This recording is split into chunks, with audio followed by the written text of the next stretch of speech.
दोस्तों, कंप्यूटर की बुनियादी मालूमात रखने वाले जानते होंगे कि कंप्यूटर की दुनिया का सबसे मुहलिक वायरस ट्रोजन वायरस कहलाता है। ये वायरस कंप्यूटर इस्तेमाल करने वाले को धोखा देकर सिस्टम तक रसाई हासिल करता है और फिर सिस्टम को नकारा बना देता है। इसका टाइटल ही इतना दिलफरेब धोखा होता है कि कंप्यूटर इस्तेमाल करने वाला खुद इसे अपनी मंशा के मुताबिक अपने सिस्टम में जगह देता है और एक बार ये कंप्यूटर सिस्टम में दाखिल हो जाए तो फिर बहुत देर हो चुकी होती है। ये वायरस हर फोल्डर में दाखिल होकर हर फाइल को करप्ट कर देता है और हार्ड डिस्क के अलावा सारा डेटा ज़ाया हो जाता है। आखिर इस वायरस का नाम ट्रोजन वायरस क्यों पड़ा, आइए आपको बताते हैं। तकरीबन 1300 कबल मसीह में कदीम यूनानियों के लिटरेचर में कुछ वाक़यात रकम हैं जिनके मुताबिक यूनानियों ने एक दफ़ा एक किले का मुहासरा किया और ये मुहासरा तकरीबन 10 साल तक जारी रहा। इस दौरान यूनानियों ने कई बार सर तोड़ कोशिश की लेकिन मुहासरा तोड़ने में कामयाब नहीं हो सके। बिल आखिर यूनानियों को एक तरकीब सूझी। इन्होंने लकड़ी का एक बहुत बड़ा घोड़ा बनाया। वो इतना बड़ा घोड़ा था कि बैक वक्त इसमें 20 सिपाही छुप सकते थे। एक दिन यूनानियों ने किले के बाहर शोर मचा दिया कि फौजें मुहासरा छोड़कर जा रही हैं। शाम में फौजें पीछे हटना शुरू हो गई। रात तक मुहासरा तकरीबन ख़त्म हो चुका था। किला बंद फौजी ये सब तमाशा देख रहे थे। रात में देखा तो सारी यूनानी फौज गायब थी और किले के बाहर एक कवीयुल जुस्सा लकड़ी का घोड़ा खड़ा था। जबकि किले के फौजी इसे अपनी फतह समझे और समझे कि यह घोड़ा इनकी फतह के इनाम के तौर पर यूनानी इन्हें दे गए हैं। किले के सरदार ने फैसला किया कि इस घोड़े को किले में लाकर फतह का जश्न मनाया जाए। लेकिन इस वक्त कुछ फौजियों ने कहा कि ऐसा ना करो, ये यूनानियों की कोई चाल लगती है। लेकिन नकार खाने में तूती की आवाज़ कौन सुनता।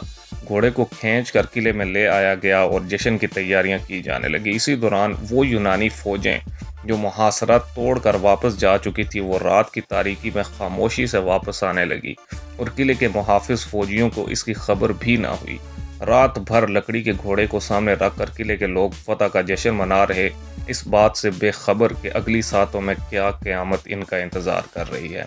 लेकिन लकड़ी के घोड़े के अंदर छुपे बैठे यूनानी फौजी सही वक्त के इंतज़ार में थे। किले के लोग फतह के जश्न मनाकर नशे में धुत सो गए। मौका देखकर लकड़ी के घोड़े में छुपे फौजी घोड़े से बाहर निकले और किले का दरवाज़ा खोल दिया, जहां बाहर यूनानी फौज अपनी पूरी ताकत के साथ मौके की मुंतजिर थी। इसके बाद आग और खून का खेल शुरू हुआ और सुबह तक किला फतह हो गया। ये कहानी थी ट्रोजन वॉर्स की, जो कई साल तक जारी रही। किले का नाम ट्रॉय था, जिस पर ब्रैड पिट की एक फिल्म ट्रॉय भी बनी है। इस किले की मुनासबत से लकड़ी के घोड़े का नाम ट्रोजन हॉर्स रखा गया। इस शहर की बाकियात आज भी तुर्की के इलाके में मौजूद हैं और सयाहों की दिलचस्पी का मरकज़ है। पाकिस्तान की बात करें तो चंद साल कबल पाकिस्तान के दुश्मनों ने भी पाकिस्तान के लिए एक ट्रोजन हॉर्स तैयार किया। एक ऐसा दिलफरेब धोखा जिसे मालिक खुद अपनी मंशा के मुताबिक सिस्टम में इंस्टॉल करते हैं। हमारे फैसला साजों ने खुद इसे अपनी मंशा के मुताबिक सिस्टम में जगह दी। ट्रॉय शहर के कुछ ज़हनी बेदार फौजियों की तरह कुछ लोगों ने आवाज़ भी लगाई कि यह धोखा है, मगर नकार खाने में तूती की आवाज़ किसी ने ना सुनी। लकड़ी का घोड़ा किले में दाखिल हो गया, जश्न मनाया गया। अगले 6 माह तक मुस्बत रिपोर्टिंग के हुक्मनामे जारी हुए कि घोड़े को काम करने दिया जाए। जश्न का शोर ख़त्म हुआ तो फिर घोड़े के अंदर छुपे दुश्मन के अज़ाइम नजर आए, लेकिन तब तक बहुत देर हो चुकी थी। वायरस पूरी तरह सिस्टम में दाखिल हो चुका था। फौज, अदलिया, पुलिस, सहाफ़त, ब्यूरोक्रेसी को अगर फोल्डर और इनमें काम करने वालों को फाइल समझ लें तो ये वायरस आज हर फोल्डर में घुसकर अक्सर फाइलें करप्ट कर चुका है। मुल्क अगर हार्ड डिस्क है तो खुदा की मेहरबानी से अब तक सलामत है। अब इसे मज़ीद नुकसान पहुँचने से बचाने का वाहिद तरीका री इमेज है। अब भी देर नहीं हुई। नवाज शरीफ वही ट्रोजन हॉर्स है।